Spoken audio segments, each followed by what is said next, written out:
I never really considered myself to be much of an explorer or even a particularly brave man. However, that hasn't seemed to stop me from getting in the predicament I'm in now. It was around 3 months ago that my girlfriend of 4 years left me for another man, and she really was the last tether keeping me grounded to any semblance of a social life. Don't get me wrong, I have friends that I love to see, but most live across the Metroplex, about an hour's drive, so it's a rare day when I make the effort to drive out there, and even more rare to have them drive out to see me. For the past 3 months, I've gone through most of the stages of a breakup: sorrow, self-pity, hopelessness, and anger. But even after taking a look at myself, I decided there were a few things I could improve. And although I'm not in particularly bad shape, I wanted to sculpt my physique to something more attractive to women. This is a problem, as I'm a fairly lazy man. Not everything in my life has to be handed to me, but I've learned to put the least amount of effort into any and all activities as possible. So rather than buying a gym membership and taking the 5-minute drive down the road, I decided I'd simply build myself a home workout center and do some ab blasting in my apartment. I only recently moved in this place about a month before my ex left me, sharing a 2-bedroom with absolutely no one. It lies in the far corner of the complex on the 2nd story, and the balcony gives me an excellent view of the enormous soccer fields and the woods beyond that. The only problem is, the landlady lives underneath me, and I learned fairly quickly that the whole home gym setup was a bust, as almost immediately when doing reps with the weights I bought, I heard the crotchety old woman banging on my floor with a broom handle, commanding me to keep it down. As irritating as it was walking on eggshells all the time, I supposed it was understandable. So I opted to cut corners some other way. And rather than doing the smart thing and hitting the gym, my eyes turned to the vast fields at my very doorstep. The fields were simply massive, stretching back several hundred yards, surrounded by dense woodland on all sides other than the front, which faced my apartments, and the equally large parking lot, which was sunken in such a way as to be unseen from the main road that led to it. It was October when I first checked out the fields. I live in Texas, so it doesn't get cold here until December, if at all. So I had plenty of time to get familiar with the area before winter hit. I only went at night, preferably past midnight or even 1 a.m, when the large floodlights were shut down and all the late-night teenagers were done with their shenanigans. I would slip through the decrepit fence that shoddily guarded my apartment and disappear into the night. And during this time, I felt amazing, completely uninhibited and alone, just the way I liked it. I would bring out my weights, do laps around the field, and heck, I even brought a few buddies out there once or twice to have some drinks and play soccer once it had cleared out. And although I will admit going out there in pitch black alone with nothing but the moonlight could be slightly unnerving at times, it was far better than the alternative, at least at first. As my isolation grew, my sleep schedule strayed from the norm, and it wasn't long before I found myself awake at odd hours of the night, and about a week ago was a particularly rough one.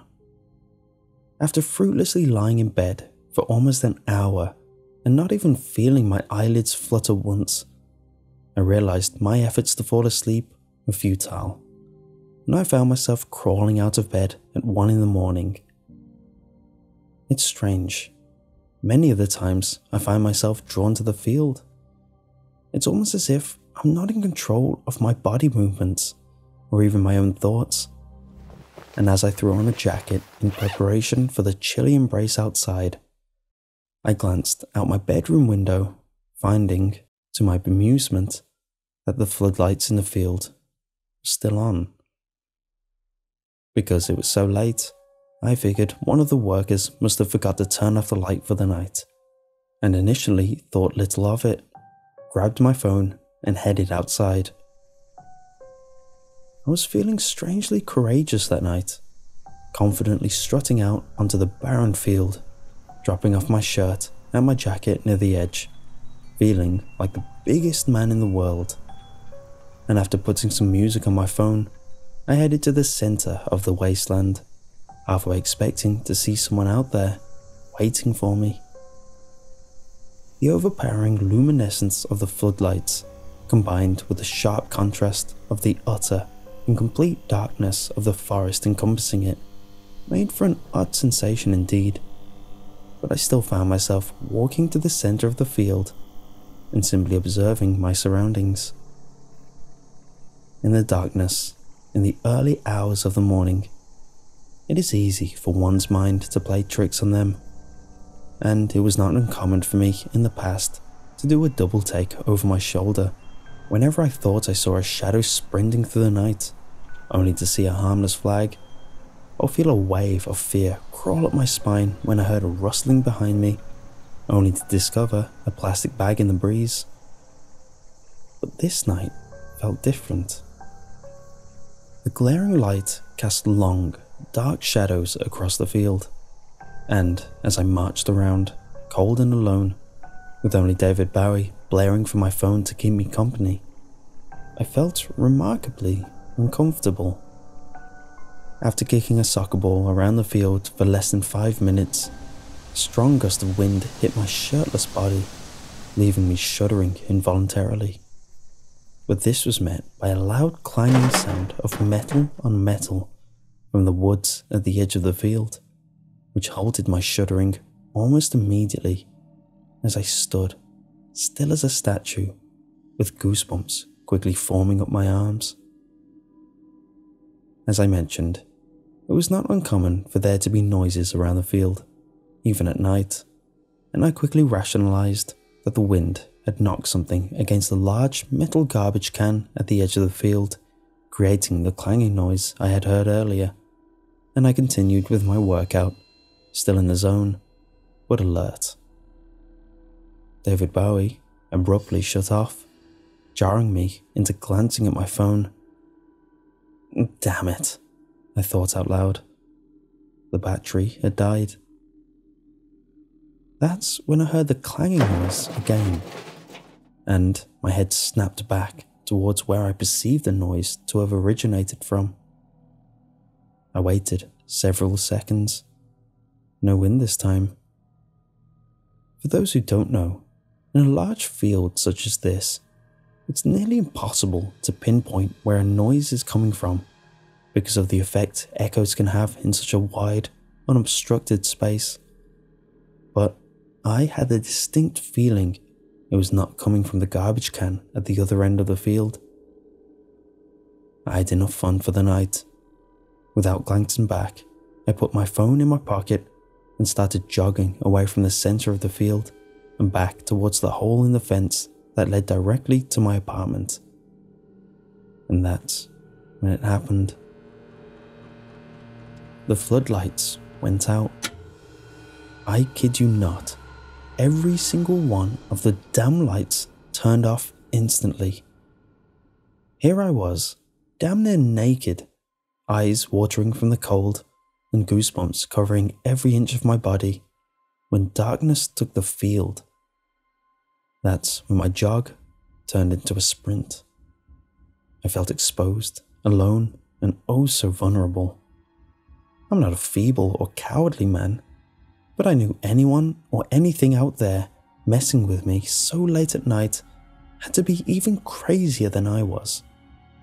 I still had about 100 yards to run when I glanced behind me. I don't know whether to be grateful or terrified that I saw nothing in the shadows of the night, but either way, I ran harder and faster than I had in a long, long time.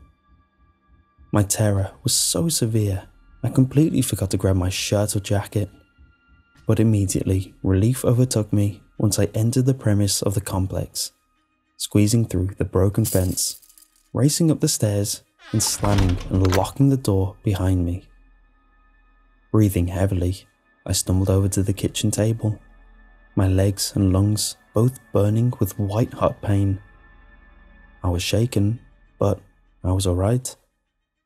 I threw on a shirt, almost completely forgetting about the one I left behind, and started boiling some water for some tea when I knew I could finally relax. And that's when I heard it. Knock, knock, knock. 3 knocks on my door, my front door, at 2 in the morning. Law enforcement. That was the first thought I had. They had finally busted me for trespassing all those times. But I figured if I just calmly explained myself, maybe they'd let me off with a warning. I walked over to my door and grabbed my doorknob. But something stopped me from turning and pulling it open. Instead, I lowered my eye to the circular peephole in the door, figuring I might as well see who it was before I opened. I shakily backed away from the door, with goosebumps immediately re-emerging on my arms and neck as the familiar sensation of dread radiated throughout my body. I glanced at the door to make sure it was locked, and for good measure ran up and threw on the deadbolt, when a second series of thumps reverberated throughout my small apartment. My view of the peephole had been completely black, meaning someone had covered it for a reason that God only knew. But it couldn't have been good.